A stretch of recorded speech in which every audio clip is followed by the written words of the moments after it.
Thank you so much for joining us for our next episode of Thrive by Design. We have gone through, I think it's 6. This is our 6th hub exploration. So we've traveled from the root to the sacral, solar plexus, spleen, ego, and now we're going into the identity center, which is also called the G center. So this is our area of inquiry and exploration, and also the area that we will be going deep into within the inner circle. But today, for all of you, we are unlocking the identity hub. And let me share with you the key that will unlock it. I don't think you've seen this key yet, Bella, but this is the key. I think I saw it in the folder because I was looking for something to post. So I was yes. Bella and I have been kind of doing exploration within the Identity Hub for a couple of years now. We did something called Global Cycles with the Inner Circle a while back, where we went into the cycles that we enter into as a collective, as humanity, because we have individual life cycles as an individual person, but our collective, the human race, our species on Earth, we go through our own collective cycle. And the last cycle we've been in for the past 400 years has been the cross of planning. And the cross of planning is 16, gene key 16, 9, 40 and 37. And so there's been a lot of innovations. There's been a lot of things that have been happening for community. And it's been kind of community oriented. But where we're heading is the cross of the sleeping phoenix. Hence kind of my background is pretty appropriate right now. So this is the cross of the sleeping phoenix we are going into. Bella, what's the hallmark of this cross? If you want to chat about it. And what's the connection between the identity center? What was the first question? What's the what of this cross? What is the theme of the cross of the sleeping phoenix, where we're going in 2027? Well, the first part of it is very individual. It's very individual, and it has to do with us surviving if it's in the low frequency, and if it's in the high frequency, it is about us rising into freedom, into our own individuality, into actually putting our energy into the things that are natural for us. So we have the Panther archetype, the 34, that says, I'm going to sunbathe, I'm going to hunt, I'm going to do what I like to do, and I'm just going to be present. The 20 is like, I'm just going to be present here in the jungle. And then we have the freedom of the 25 that also has the prophecy of how the changes that are going on now are not only bad, they're actually leading to freedom and liberation. And then we have the 59, it's a new way of relating in intimacy, and a new transparency in the way we are relating to each other. So for me, there is extreme potential in a good sense in this cross, and the way that we can look at it in the low frequencies, that we would run around busy to survive, only thinking about ourselves and kind of lying our way to it, and there would be some victims. So that's like victim 55 and lying 58, 59, and then the busyness of that manifesting generator channel, that you have the 20 in the throat and then the 34 in the sacral. So that's just busy to be busy, or busy to survive. So I would say it's a powerful cross, very different from the cross of planning. Now we have archetypes 37, 40, 16, and 9. So a lot of details, a lot of identification with some of these details, and also a community where we say, okay, if I do this, I'll get this back. If I do this for you, you do this for me. If I do this for society, if I pay my taxes, this is going to happen. If I work my whole life and I'm going to have my 401k or my retirement funds coming out, and then I don't have to work anymore. Like, we are so used to like that kind of, okay, if I do this, this is what's going to happen. And that's what the 55 comes and tells us. No, everything is going to change, and you are going to have to come into that individuated way, the integration channels, which is you in the now have to feel with your energy where you use it and how you express it. 2034. And why is this connected to the identity center? Yeah, why is it connected to identity center? Well, we do. So remember, we have our regular cross that collective is going through, but there's an underlying cross too, either the vessel of love or the Sphinx gates. And so these crosses are like unlocking parts of the identity hub in a way. Exactly. So the underlying cross is actually gonna be, it's not gonna be, it's even another cross. Like the locks are the G center, because that is our illusion of being separate, of being individuals. Yes.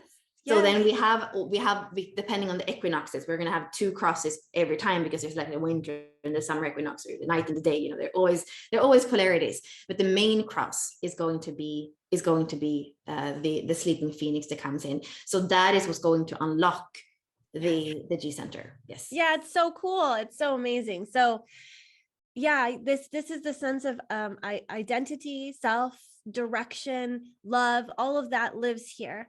And they also say this is kind of where the magnetic monopole lives as well, if you're familiar with human design. Okay, so we are getting into the identity hub together.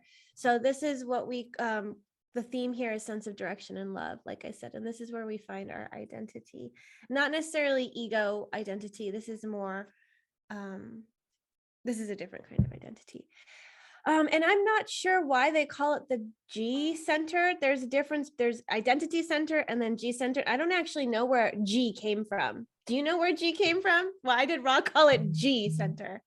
So there is this woman, I think it was called the Zeno human design, and she had a fallout with Ra. She was possibly a sensitive being. I think she might have been a projector, and she ended up having a lot of neurological problems. And a few years ago, she kind of said goodbye to the community because of her health.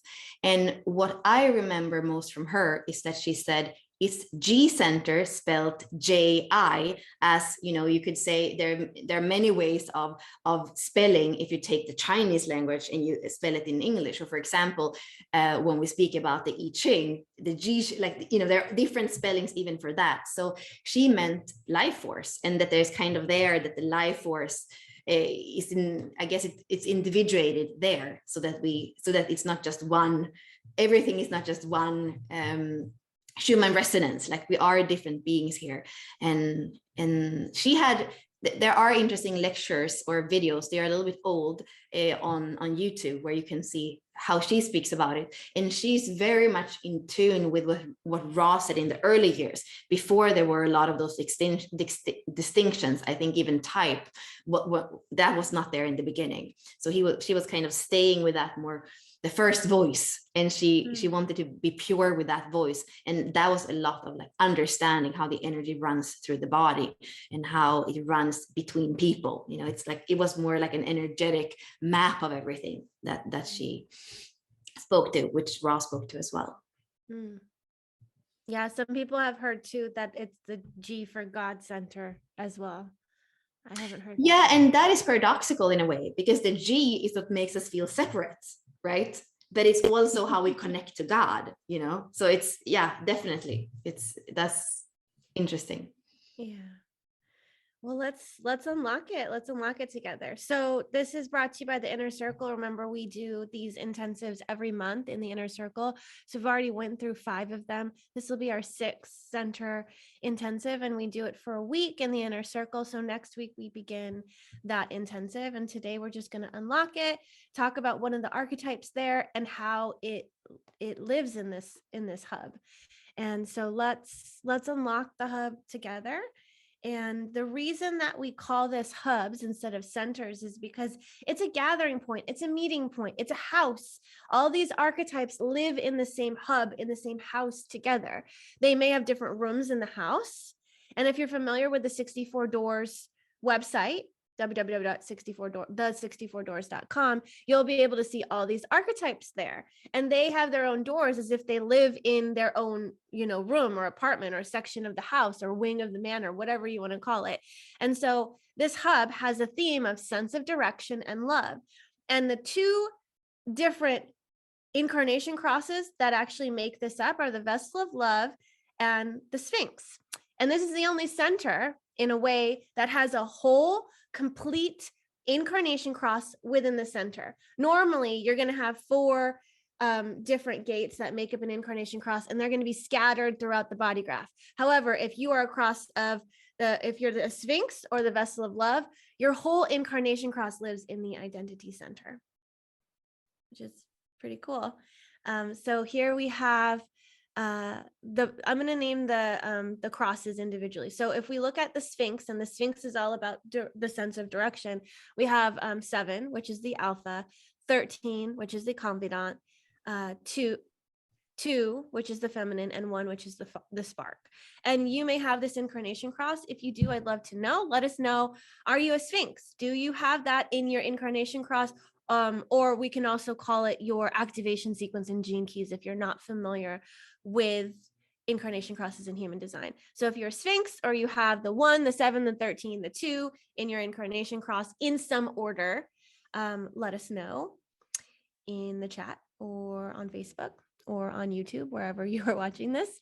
And then we also have the incarnation cross of the vessel of love. And the vessel of love is made up of the natural, which is gate 10, the wild woman or wild man, gate 15, the sensual, gate 46, and the innocent, gate 25. We used to call this love. Love was a little bit too abstract, couldn't really be connected to an archetype, so we called it the innocent. And that allowed us to personify this a little bit more accurately. So we call it the innocent. So if this is your first time seeing the 25 as the innocent, there's been a name change. So yes, anything that you want to come in? I just wanted to give an overview of the center. Bella, did you want to come in and? Yeah, definitely. When you connected, like you did in the beginning, Ashley, to the global cycles, we understand how this is kind of summing up everything about where we are and what it is that is important. And when we look at those gates, which we did in that series, we can see, you know, they have different names. Like one is the way, and the other is they all like they're all giving us parts of what we are here to do. And then in different eras, so one era is 400 years, there are going to be, like we said before, different things that are going to unlock that part. And this has to do with the direction of humanity, and it kind of takes us, it's always here we come back, whatever era we're in, whatever the solutions are for that era, it comes here. And the important thing to know, and this is of course what we will go deeper into when we go into the open and the defined. If you have an open G, it's not like you don't have a direction. It's not like, you know, that you don't have a self. And actually you can have a lot of wisdom about what the self is, what is identity, because you get to feel identity through others, through the transits. So you are going to be defined, but it's not going to be consistent. And I have heard that one of the hardest centers to have open, or one of the centers that can be more confusing to have open, is this center. And the same way that maybe the ego center, which was the last one we went into, there is a lot of pressure working and kind of knowing, being determined that you can do something. And if you have an open ego center, you're not supposed to promise or prove anything, and you can be caught in a hamster wheel trying to prove something which you're not here to do. And I would say that there is a similar pressure conditioning in society to know where you're going, or to know like what love is.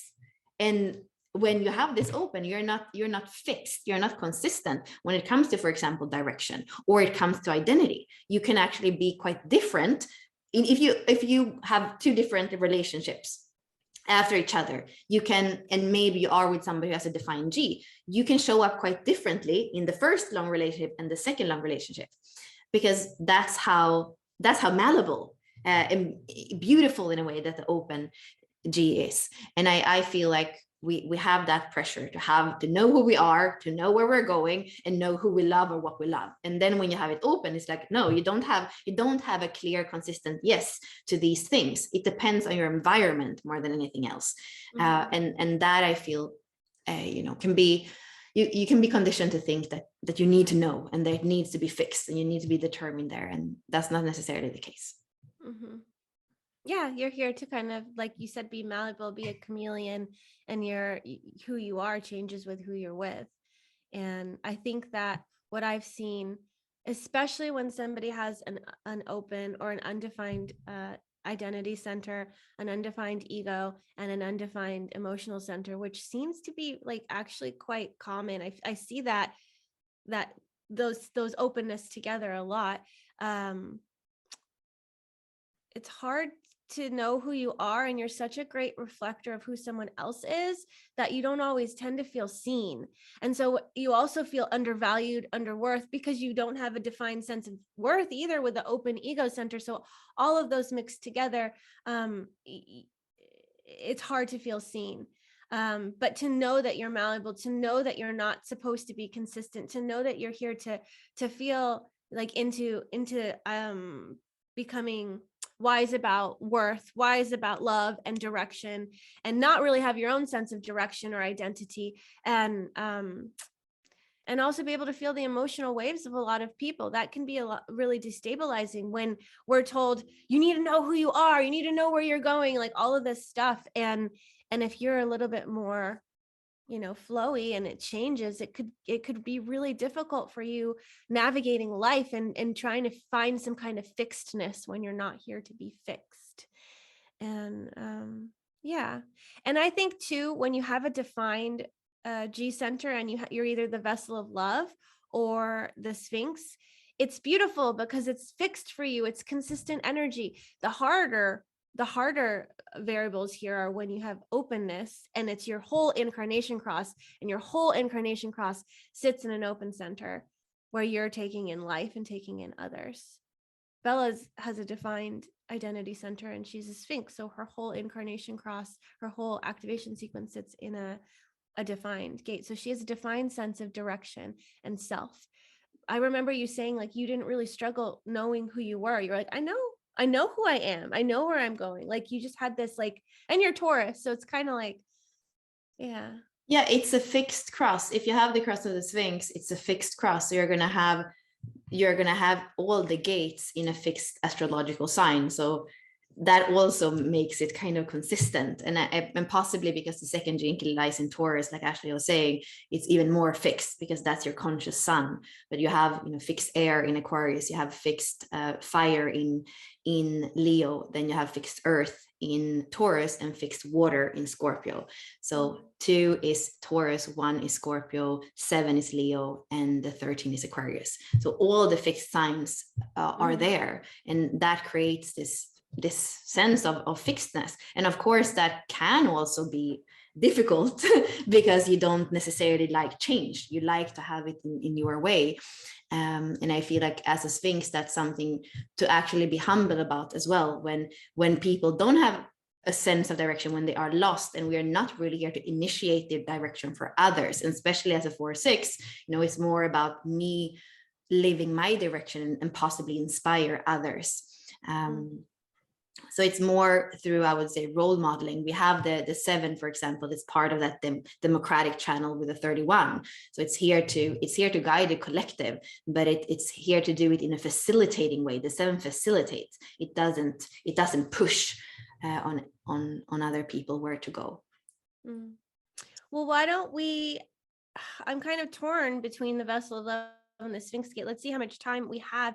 Maybe we can pick an archetype in each of them and chat a little bit about them, and maybe those are intertwined. Actually, I think this is important, and we'll go deeper into that. But some people say, oh, the vessel of love is only about love, and the Sphinx is only about direction. No, they are both about love and direction, and they go about it maybe in a little bit of a different way, but the direction that the 2 sets, which is the driver, it comes from that connection to love, and that connection, like some of you are saying, to God, or to the higher self, to the higher wisdom.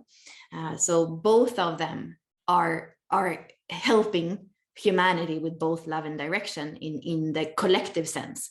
And when you have them, I do feel that people with the cross of the vessel of love often seem a little bit more lost or out of direction. And I think it is that they don't completely give themselves to the beauty that we have in those gates, the love of being here in physical form, the love of spirit, the love of earth and humanity, the love of yourself in the way you behave in the world. You know, if they gave themselves all these different ways of love, I think that the last thing they would think about is that they are lost, because they would be so fulfilled of all this love that's there. So they would just like float and flow, you know, in the perfect direction for them.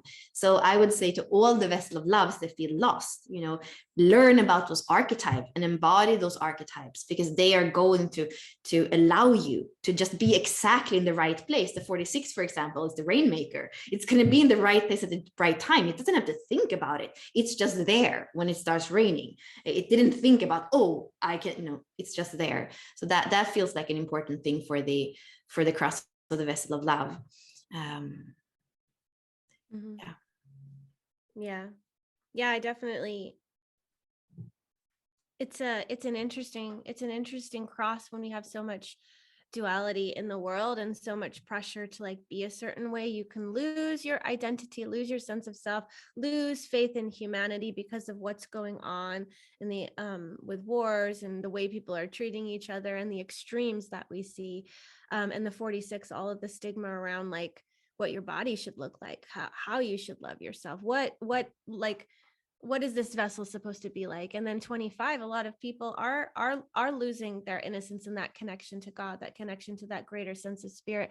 So I've seen a lot of vessel of love people that are quite lost and don't exactly love themselves and are experiencing a lot of, you know, duality and struggle. But there is, like Bella said, this like when you're allowing yourself to float in the love and even be the light of love, that other people can find you and taste that. Because the vessel of love is also like a chalice. We have I'm going to go through this and then we don't really need to go through that. Maybe we'll pick a Sphinx gate, but the 10 is the 10, or actually I'll start with the 15. The 15 is like, actually, let me just get my chalice. I like this example. I'm gonna stop sharing. So like you can look at the vessel of love as like a chalice, and the outside of the chalice is the 15, because the 15, the wild woman, it's also the aura. It's where you're connecting to the outer world. Then you have the 46, which is actually the inside of it. You know, what's holding it? It's the vessel itself. This is just interacting with the outer world, right? And then this is what's going to hold things. And then we have the 25, which is like what is inside. The love is inside, the innocence is inside. That's what's inside the vessel. And so that we have the 15, the 46, the 25, and then the way in which you pour from that cup is the 10, because the 10 is the behavior of the self. It's also how you give love to yourself, how you give love to others. And yeah, it's beautiful. And I think that's where the vessel of love kind of came from. So that's the analogy that Ra tends to give. And I love that. I have all the gates of the vessel of love, but they're in different places and some are my nodes. So experiencing this has been really cool. And one way to look at the 25 as well, if it is the blood doesn't have a preference of where it's going to deliver that blood to. It gives love, it gives blood to every organ. It doesn't say, I'm mad at you. I can't accept you. No, I'm not going to send blood to you. It just gives it. And so when we can be generous with our love, when we can be generous with ourselves, generous with others, then that love is able to flow between all of us. And that's what enriches humanity. And that's what connects us. But when we start to be stingy and we feel constricted and we start to withhold, then we stifle our own life force. We stifle, you know, that interaction between other people. And I don't know, humanity just goes into this really dark direction and it feels like love is not present, but love is always there. It's just, how are you shielding your heart? How are you protecting yourself from others? And the G is that identity center too. So how are you really like trying to protect your identity and shield yourself instead of like giving yourself to others? I think is a good question to ask too, because if you have any walls or barriers within you, you're also walling yourself off from yourself and from God. So any door you lock and don't give anyone access to, you're also locking it in yourself. So there's acceptance of self, acceptance of others, and like being generous with your love. That's really important. And there is a bit of a paradox, because like we say, within the G, there sits the fact that we feel separate. Without the G, we would feel like oneness or itness, or, so it's here we have that. And you can even look, as I was speaking about the blood, and the liver is also connected to the G. And the liver is the one that says, okay, this is good, this is not good. It actually helps, it cleans and helps the body to get rid of what's not you, what's not good for you. You drink alcohol, well, then the body says, this is not really what I need. And the liver works it and gets rid of it. So it has that, it's a little bit paradoxical, because it is here to give you a sense of self. And at the same time, like we can see in those gates, for example, the 25 and the 46 that Ashley was mentioning, we have the seriousness and the constriction there that actually don't allow you to flow with life. And for me, I do have the Sphinx, which is my incarnation cross, and then my EQ and my IQ are the 46 and the 25. So for me, I really know what it is to constrict and not live life, and not feel love, and not feel happy about your direction, even if you have it. And there was one thing that I felt before that I wanted to say about whether it's defined or undefined. You can kind of get into a feeling of being lost in both, or a feeling of being in the wrong place in both. Because if you have a defined G, it doesn't matter if you have this cross or not, whether if you have a defined G and you repress something about yourself that you know of who you are, if you repress that, then you can feel worse, I believe, than an open G, because you're not going to have that many things in life that flow in and out of you. So when I was younger, I thought that I needed to be in a certain way. I needed to take a certain path. I needed to go to school and become a certain thing. And I was repressing a part of me. And that was when it really, like depression, feeling lost, feeling like life is not worth it, actually happens when you have somebody with a defined G that represses something that they know about themselves, and they don't allow it to be spread in the world. You're fixed, you're here to share about it, so that the people with open G can become wise about it. But if you repress it, who's going to become wise? It's just you that are going to become miserable. So I would definitely say, if you have a defined G and you have struggled with depression, you want to look deep into yourself and see, what is it of me that I'm repressing? What part of me am I not allowing to come out, to speak, to guide me, to share with the world? And this has to do with both with an environment, with activities, and with people, because that's where the G center is going to lead you, when you allow it to guide you through love and direction.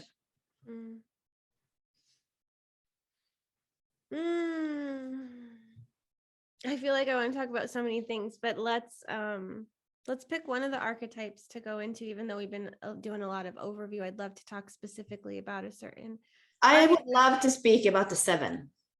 I was about to say that the 7 is very important, and we see a lot of people not following their inner guidance and giving that externally. So yeah, the 7 is a Leo gate, and it's in the social, but it's still, if we think about the 12 signs, because it's Leo, it's still on that, like the side that is more about you and your closer environment. It's not so much about society. Then we would have Aquarius on the other side, is about society.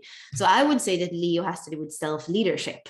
And it also has to do with fun. Leo is the ruler here is the sun. So it's about shining in the world. It's about standing on the stage and being you and being filled with love.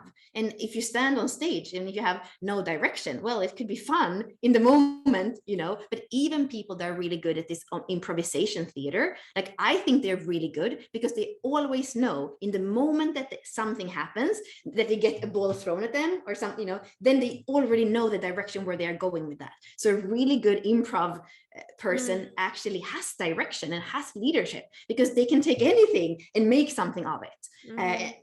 And for me, Leo is that. And there's a fire in Leo, the sun and the fire. They are here to live life fully. They're here to be seen. And somehow that does start with self-leadership. It starts with that inner guidance that we have in the 7. That is so important. Actually, maybe you want to speak, because now I spoke a lot in an astrological sense. Would you speak a little bit more in an archetype sense? We call it alpha, for example. How would you speak about it from an archetype sense? Yeah, so this is the alpha archetype, and like Bella said, the Leo, like, it likes to be on stage. It likes to have all eyes on it. And the alpha, in a way, it's part of the channel of leadership. And we have the 7 and the 31 together. And the 7, while it may not, if you don't have the 31, it may not be like, oh yeah, I want to share my voice, I want to speak my leadership. It doesn't care about like getting on stage and being seen. When you have both of those together, it's going to get on stage, it's going to talk, it's going to be seen, it's going to be seen as this leader. We have the harmonic gate is the president to this. So we have the alpha and the president together that make this channel of leadership. And I think it would be good to read something here. I have a powerful magnetic presence, and just from being in my aura, you can come into deep clarity about your own direction. And this is the alpha: influence, facilitation, and leadership. And actually, I do feel inspired to read this. So just like, if you want to close your eyes and just listen to this, this will help you connect to the archetype. The alpha has an innate impulse to lead. This archetype is symbolized as the power behind the throne. In him, we find the true gift of guidance, which is about lovingly empowering from behind the scenes. He stands for the way forward, the direction towards the future. True leadership, like true education, does not impose itself on anyone. The alpha embodies the very essence of leadership, and this can be expressed in different ways. He leads either by bringing a new rhythm to society or by destroying an old one. The alpha respects the more feminine wisdom of his partner, the confidant, and that's the programming partner, 13. Through her, the past experience is used to move forward with more precision and confidence. The alpha also has a close relationship with the president, like I said, the harmonic gate, 31. Together, they embody a logic and visionary leadership that aims to bring an improved future for humanity. These two archetypes are the democratic leaders who take on this responsibility because the collective has elected them to show the way forward. Transparency, devotion, and virtue are hallmarks of their leadership. The alpha has the gift of sensing where something needs to go in order to attain a goal. With authority, he directs everyone towards a common understanding and purpose. The alpha is disciplined and shoulders responsibility for how things are organized. Much like the maestro, archetype 50, and the grid worker, archetype 44, he embodies a powerful magnetic presence and has the ability to organize any group for synergy and synarchy. This type of leadership promotes harmony by guiding the energy of the group itself from a place of deep truth. As a great guide and listener, he hears all that is said and unsaid. This is the true meaning of guidance, trusting in the life process rather than forcing matters by taking control. The alpha doesn't proclaim the direction, he demonstrates it through every virtuous action. This way, he helps others find their own path forward in life rather than usurping their individual power. Just from being in his aura, people can come to deep clarity about their own direction. Like in the wolf pack, it is by being the example that this archetype embodies the position of the alpha male. And that is the alpha. And you can go on this site and get some more juicy things about it. But I'll take this off for now. I feel what is important here is to know that whether you have the 7 or not, this is the direction forward. It's the leadership that looks forward. And we know, because we spoke to in the beginning, we're on this cusp from a 400-year cycle that we've been in to a new cycle that is completely different. And then when we have this inner guidance that leads us forward, then we are equipped to go there. And there in Leo, there is a little bit of that kind of arrogance, that we need, because otherwise how can we face everything that's going to be there? We know it's not going to be easy. I often think, oh God, thank so much that I didn't know that this was going to happen, because I would have worried so much if I knew that I had to face this. So something really special with being human is that you never know what's going to happen in the next moment. And I feel like the alpha doesn't worry about the next moment. He faces it. And also the beauty here, like somebody was saying in the chat, we have the programming partner, there's a 13. So, and the 13 is looking back. So somebody was asking in the Q&A as well, like, what are each of the gates in the G center? So we have the 7 that looking forward. Where are we going? And not where am I going alone, but where am I going as a democratic leader, if you are trusting me with that direction. It's looking forward for the best of everybody, the best of humanity. And it's having its partner, the confidant, looking back, saying, okay, when we had something similar 800 years ago, a few cycles ago, a few eras ago, this is what transpired. So can we learn from that? The 13 is a kind of memory bank that remembers everything. And when they come together as programming partner, they have both sides, because they are like one. That's the way that they are mirror opposites. And then, just because we had that question, when we have the 1 and the 2 paired in this cross, we have the 2 that is the driver. So it's more like we could say the energetic driver, because we're in the middle channel of the body graph, and that's where we have life force, and that's where we have kind of individual pulse. So the second jinki is that pulse that is going in the direction of the 7. And then we could say that the 1, it's that energy in the now, the spark in the now. You can only just spark now. You know, that's the, and it's in the middle channel of the G. And then we have the 7 and the 13 that are connected to the throat. They're connected to that expression of direction. So we could say the 1 and the 2 is more the energy, and then the 13 and the 7 looking back, looking forward, and expressing that out. So that would be the simplest way of explaining the G center, Sphinx gates, and what they stand for, each one of them. Mm-hmm. And the energy behind the 7 and the 31, that whole channel, is projected. So they may know the way forward, but to share that way forward, they have to be recognized and invited by, you know, if they're the president, or if they're a senator, or if they're the leader of a group, they have to be recognized as the leader to then give the direction and bring people forward in that way. But they're never going to stifle someone else's direction and be like, no, we're going in this way. You know, everybody can go their own way. It's just, do you want to be on this train right now? And if you don't, you hop off and you get in your car and you go your own way. But however long you decide to give that authority to the leader bringing us forward is however long you give it. And then when you feel like the time is done and you've kind of, you know, had time to kind of sense into like, is this the right direction for me? Is this where I want to go in? You know, you can go off, or you can decide to get off that train and be parallel next to them. There's no reason to give power over to any kind of authority. You have your own authority. The 7 and the 13 can also remind you of your own individual guidance and authority. And they're great guides, and they can give great guidance as well. But the most important thing that the 7 does is it reminds you that you are the alpha too, that you have your own inner guidance system as well. And it's not that you're here to give your power away to the other person. It's here to remember your own power.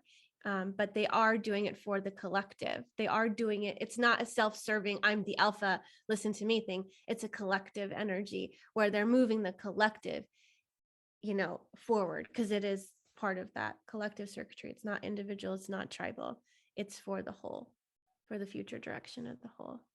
Yeah, and I would like to go back to what we said in the beginning of like all these being locks. So I would say, in order to have a healthy sense of self, you actually want to give some energy. You know, sometimes we have those kind of, it looks like a cake and there are different parts of it. And when in coaching, we look at them, you know, how is the family part? How is the health part? And I would say the G center is a bit like that. It says there are these different parts and you want to respect all of them to have a healthy sense of self. And then if you come into a relationship or a family, it's kind of the same thing in there. And then like we already saw, when we look at the collective, we can also see that these different parts are important. So if there was one hub that you would do, even if you just have 2 gates, I would say that this is going to be healthy for all of us. And the 7, the inner guidance, is something definitely to tune into for all of us as well. So this center, and I would love us, Ashley, I don't know if we have a coupon, I don't know what the price is as usual, but I know we have that course. I know. Before I even said it, I was like, oh, let me get that course up. We have a course. It's called Global Cycles, and it's in it is in the vault. I think if you join the inner circle, you have access to it. Is it? I don't know if it's in the vault. I don't know. It was in the premium. That's the advanced part there. I understood that that's the advanced part in It the is the, thought. yes. Okay. It's only $27, honestly. It's like, but it's like, it's so much. It's so amazing. I freaking love that. Was It's such a little bit fun. theoretical because there is so much theory and we only had like 2 or 3 hours. So we didn't go into the embodiment work of it. Like we didn't really go in, but the Yeah. information But there is oh amazing. my gosh. It would It be is, your own responsibility to yeah. you know, to play It's with it. gonna tickle you, I promise. It's like pretty cool. I was jiving with it when we were teaching it. But everything is about returning home to the G. That was our main premise of Global Cycles, is it's about returning home to the G, because we have these locks and these keys. We want to unlock all these parts that are within the G center, that are within this identity center, whether you have them or not.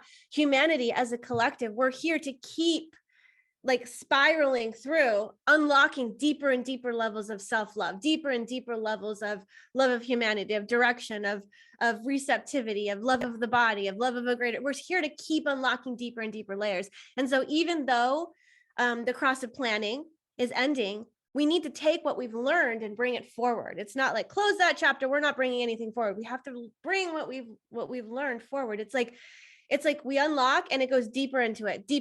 It's like, it's not like the locks of the house change. It's that, all right, we've unlocked this. It's like a Russian doll set. It's like another one.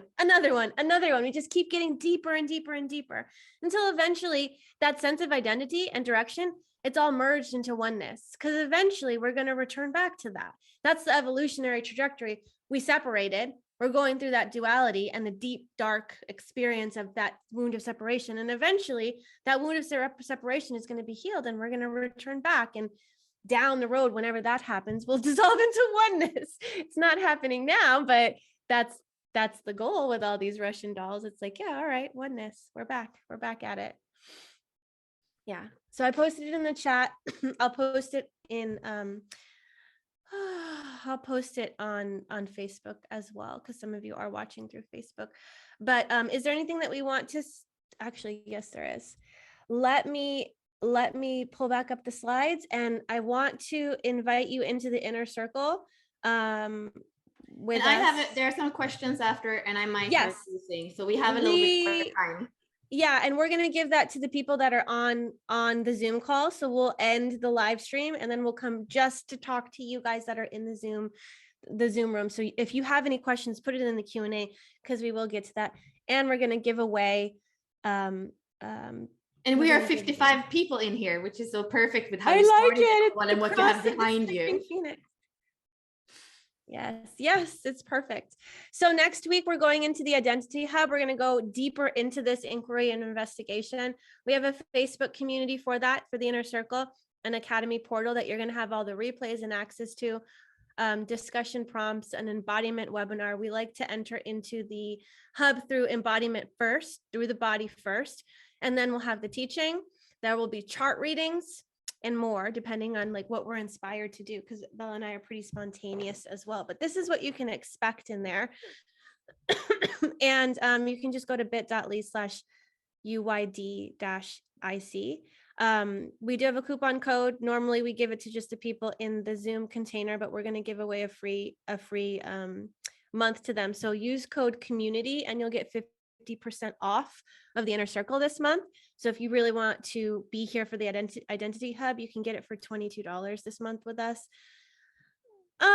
And this is kind of what it looks like in the back end of the Academy, where all of this stuff is. The one thing I would say is that we value being live there. So all of these previous hubs and teachings, they're not there anymore. All of this is becoming a course, a Thrive by Design course, where it lists all of the hubs, and that's being developed as we're going. So right now, the only thing that will be in the Inner Circle is the Identity Hub. And then next month we'll go into the throat, and then next month we'll go into the ajna, and then the head. So that changes.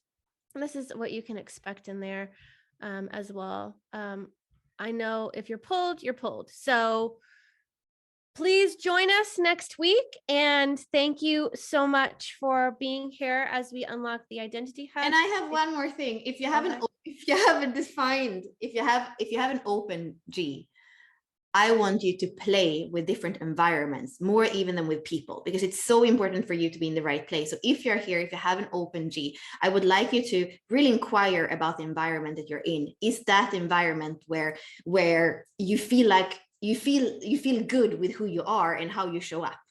That's going to be really important. And then I would like you to play with environments and see that when you play with environments, the people that come up into your life are going to be so different depending on the environment. And you're going to see how you can show up and bloom out in very different ways. So that's important for me. The environment, think about your environment. How can you play with environment? And how do you see how you shift and bloom or close down when different people come in? And what I said before with the defined G, if you have a defined G and you feel low, depressed, or lost, what is the part of you that you are not allowing to come up and be expressed in the world? What is it that you are expressing about yourself that you actually know? Because that is a disservice to you and to humanity. So I want to kind of tell you with my finger, if you have a defined G and you're doing that, it's time to bring that part up. It's time to at least acknowledge that part.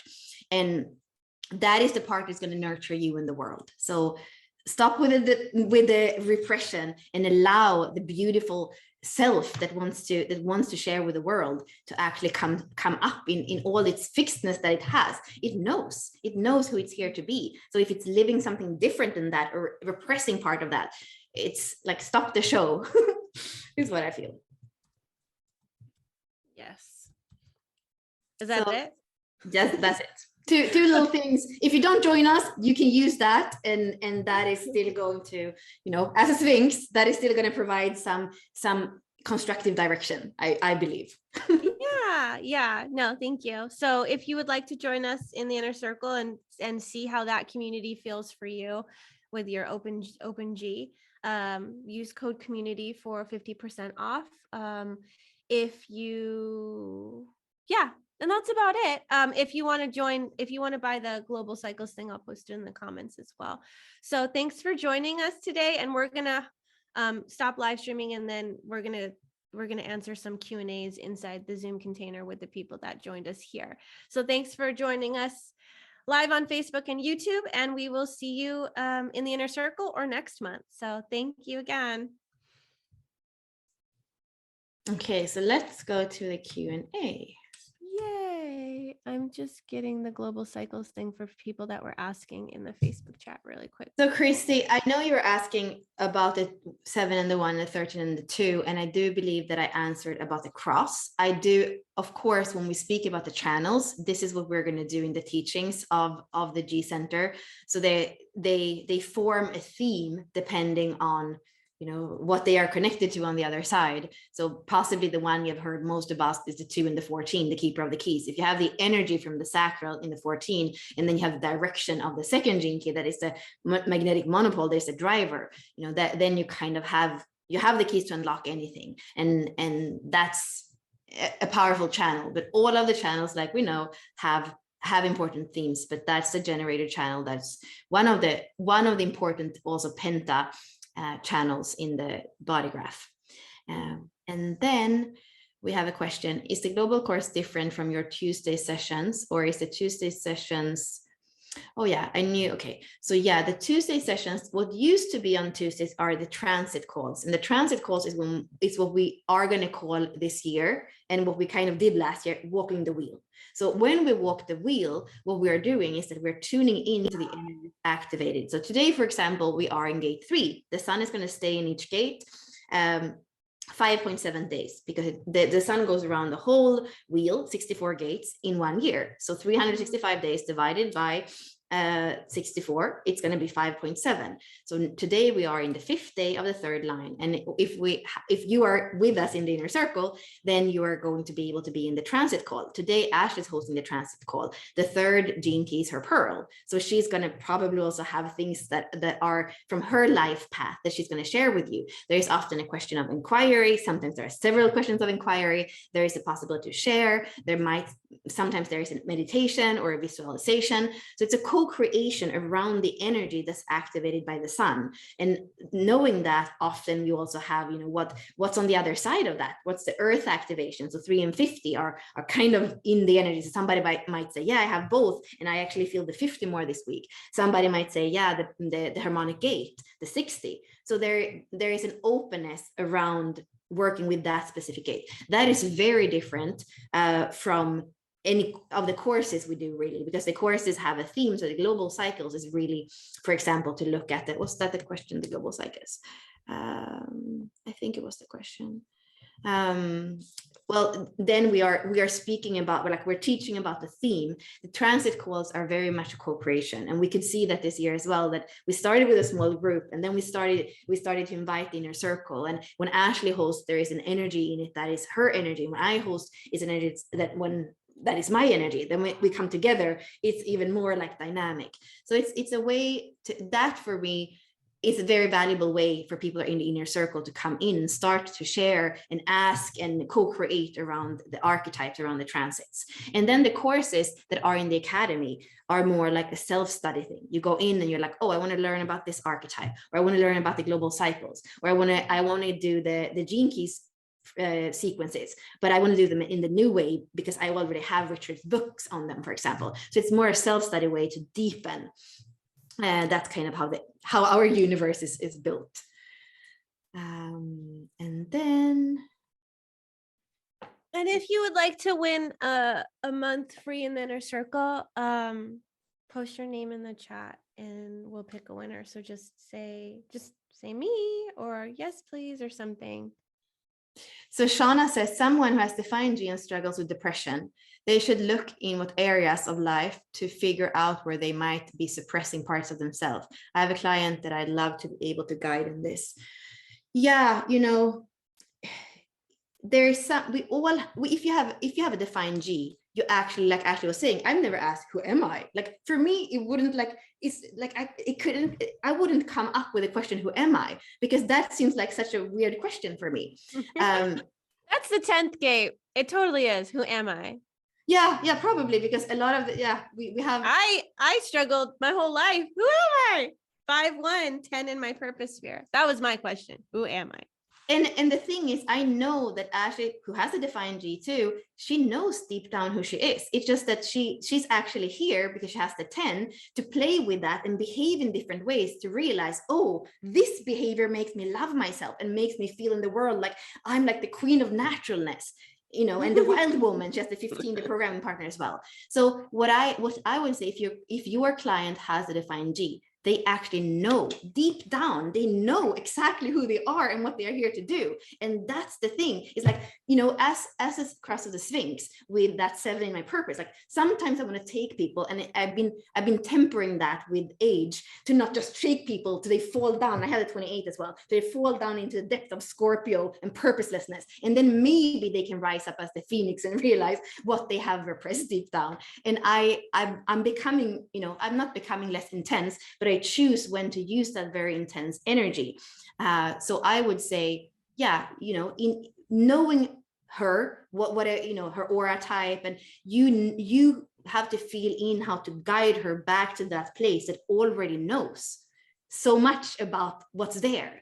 And possibly it's not so much look in different areas of life. Like, let's not complicate it. It's not like really look at, oh, am I repressing something when I'm at work, or am I repressing something when I'm with my husband? No, it's more like there's something deep down that you know about yourself, and for some reason you close that door, and there is like, either there can be like a pressure on the chest, or there can be a feeling in the solar plexus, because that's where the G center is. There's going to be a feeling of something in the chest that can't breathe, or something in the stomach that kind of, you know, and it's very physical, and it has to do with the liver. So it can actually create a lot of passive aggressiveness as well when you have a defined G, and you're not allowing this thing to be shared with the world, and you are not actually filtering out with a liver what's not good for you. You're actually ingesting situations, places, people that aren't really you. So even in terms of health, it takes a toll. That was a great question. Okay, Leslie, open G, right angle cross of the sleeping phoenix here, continual challenges of not knowing my direction and purpose, and change based on who is around me. Most family, clients, what powerful question could I ask myself to unlock and align my gift and stay true to my destiny? Oh, yeah. You know, this is intuitive, but Leslie, when I kind of tune into your energy, I do see the 2034. You know, this time when you're completely immersed in something that's just you in the universe, or just you, like, you know, that energy of you being immersed in something that you love. For me, that's where you go. Like, that's where you feel most alive. And that's, you need to have the possibility to say, I'm not available right now. You know, like, that's important. And then when you need to give yourself that presence and flow. And then I feel like when you come back out into the world, you're going to sway less. And sometimes with family, like, that is difficult, because, you know, we cannot necessarily kind of just not be with them. But I think there's a hygiene there for you, because you could be victimized and unfree forever if you don't allow yourself to be immersed and in flow with what's completely natural for you. And it's okay to say, I'm not available. You know, that's with the 34, what Ra used to joke about, you know, that all the gates in the sacral are sexual gates, except from the 34. So it's kind of gonna say, you know, like, either, yes, it tunes in and it wants to share life force and be with the other, but it can also be that it's like, just not available, you know. So there, you have the right with that 34 to not be available, because it's part of the integration circuit. So I would, and then it's important for you to find those things with a 20 that you feel that you can be present with, that you feel like you like to be busy with, not for the sake of being busy, but for the sake of being in flow with whatever is manifesting through your energy when you're doing it. Yeah. Okay. And then, okay, I know here, I think there might be a little bit of a misunderstanding. Ashley, you were talking about 2-month coverage if we join the inner circle now. So I think it had to do, because yeah, that was in Lost when before we had this webinar, I removed all of the Ego Hub replays and stuff from the academy. So that's no longer, that's no longer there. Sorry. Now it's only sensitive. Digi Center, and if you stay there, of course, you will have the other centers as well. And I think once you're in, there is a way. So as soon as we have kind of, I guess, we have organized the centers we were in, there's a way of accessing them too for an additional cost, I believe. But yeah, we're kind of that spontaneous, like, no, it's the chance, but then the door closes. So that was good. You remembered. How can I learn which energies are projected or generated? So the simple rule is that any channel that comes out from the sacral center is a generated channel, because the sacral center is the generator, it's the red motor engine that you have in you. So anything that comes out from the sacral center is going to be a generated channel. That's the easy way of looking at it. I have a body graph thing that I'll share too, and I'll post it. And then, oh, here. I'm going to post this up and take a screenshot of this. I don't think we've shared it anywhere. See the colors? Blue is projected, orange is generated, pink is manifesting channels. Yes, and there are 2 things left that I'm going to address. Yeah, and thank you, Leslie, for kind of giving, like, for just saying something in the chat too, so that I feel like, you know, that you have something to work with, you know, there's something there that you can explore. And then Deborah says again here, I'm a 3-5 reflector, finding the balance between reflecting what is somebody else and what's mine. You know, it's something that is a big thing for you. And you have the main archetypes in the activation sequence, and you are going to dive deeper, but you wonder if there's any advice. You know, as the 3-5, so if you were in the Lost series, you know that you're not here to do everything perfectly. You are here to be dynamic, you know, and it's going to be through trial and error in one way that you are going to realize what is myself and what is the other. For me, with my completely open centers, which is my my ego center and my solar plexus, I know that alone time has been important. When I come back to that sweetness of me, and there's an innocence, there's a sweetness where there is an open center. Like I believe maybe when the G realizes that I don't need to know who I am, and like there's a sweetness when you come back to the innocence of that open center.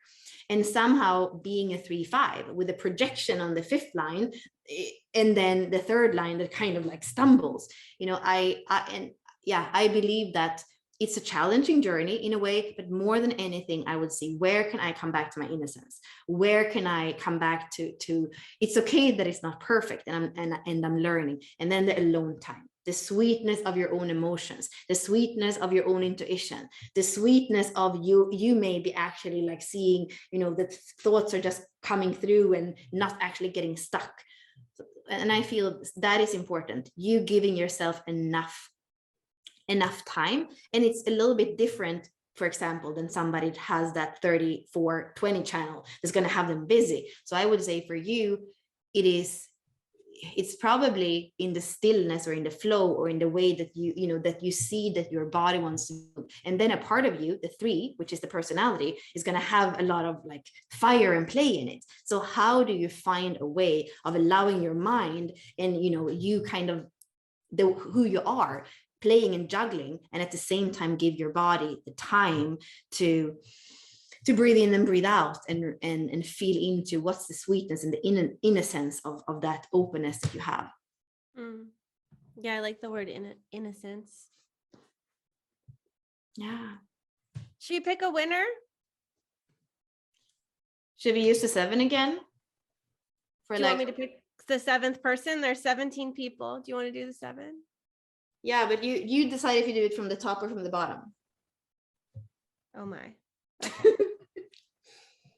The bottom. Faye. Faye is the winner of, I put everybody's name on a list, and that's what I did. So Faye, you win. You win the inner circle. Yes, we will get you enrolled. I'm going to send you yes, congrats, Faye. Send me your email through Messenger, because I don't think I can copy from here. Yeah, so reach out to me. hello@unlockyourdesign.com. Yeah, that's the best way. Send me a message and I'll get you in, and you'll be there for the Ego Hub. And today, if anybody joins, not the Ego Hub, the G Hub.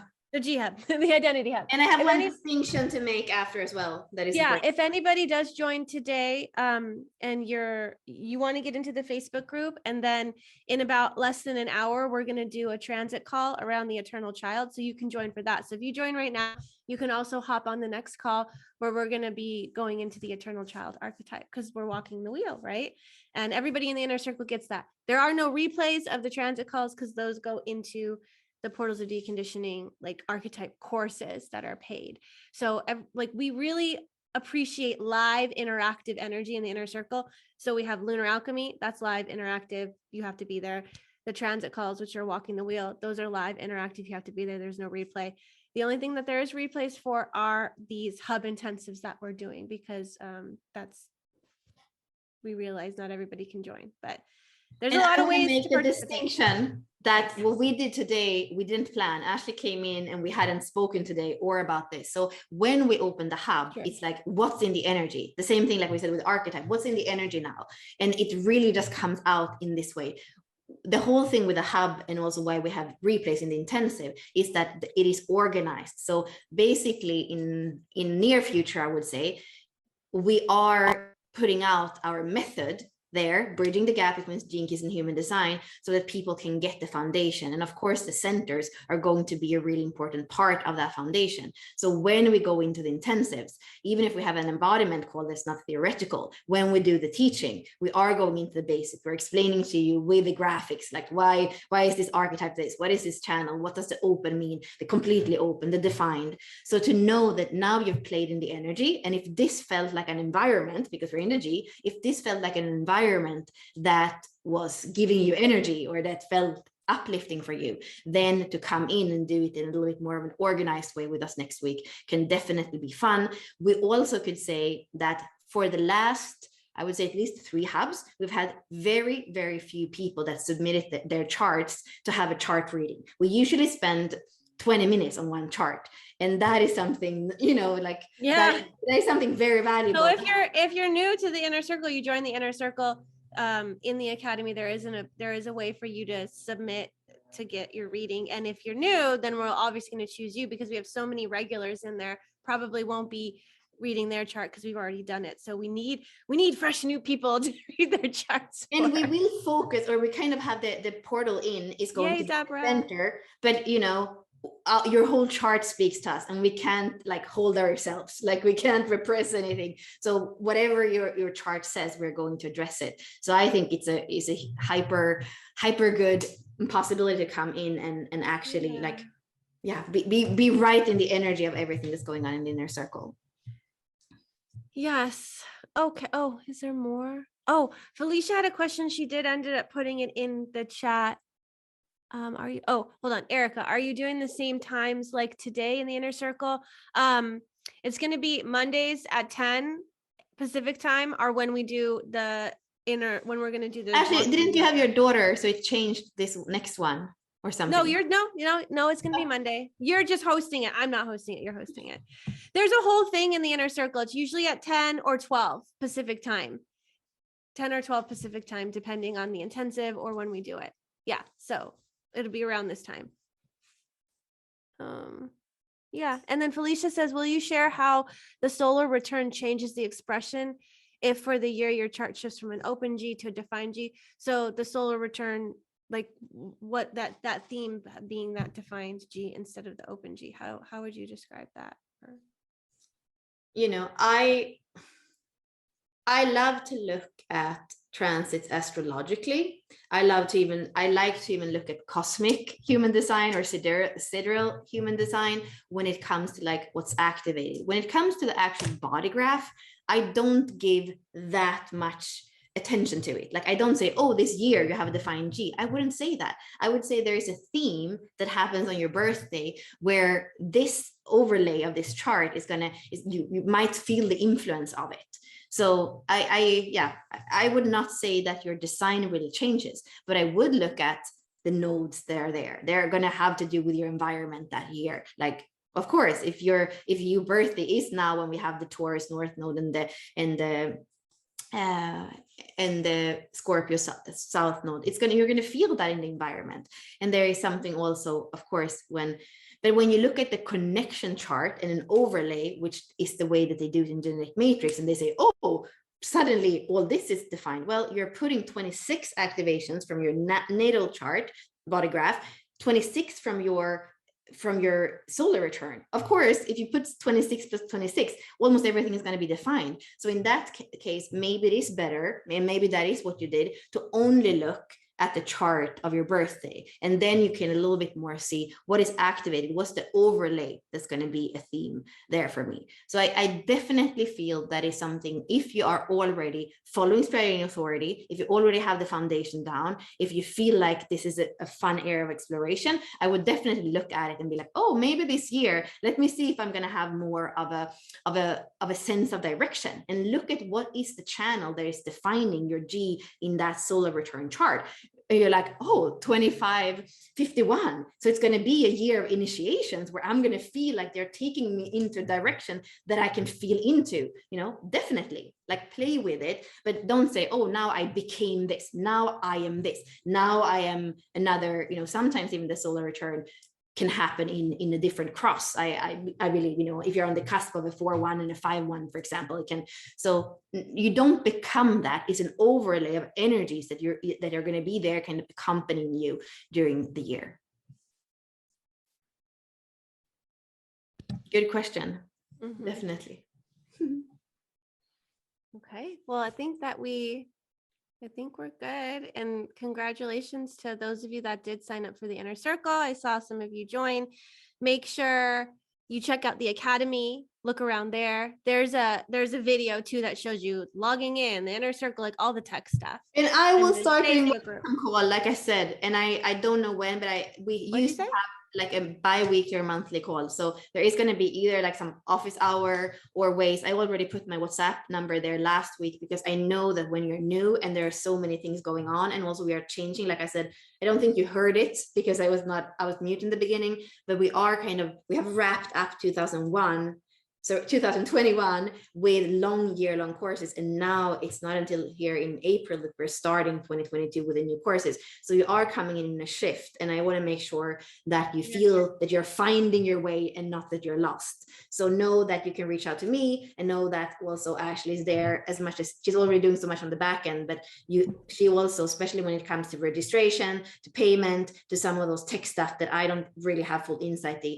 in, she will absolutely be able to guide you in that. Yeah. And okay. This is also a replay that it's on Facebook and on YouTube. So this, whatever we said today that we spoke in very, very fast, like we did, you can go back. This is not on Facebook, but I'm uploading it to YouTube, and I will send the replay to everybody that is registered for Thrive by Design. So if you're not registered for the Thrive by Design emails, bit.ly/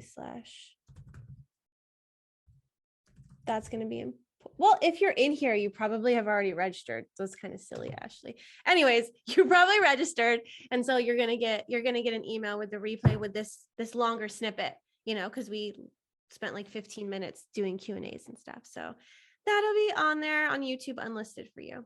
So thanks so much for playing with us and unlocking the identity center with us. It's this energy that really gets us going to catapult us into the intensive that we're going to be doing next week. So I hope you'll join us, and we will see you later. Thank you.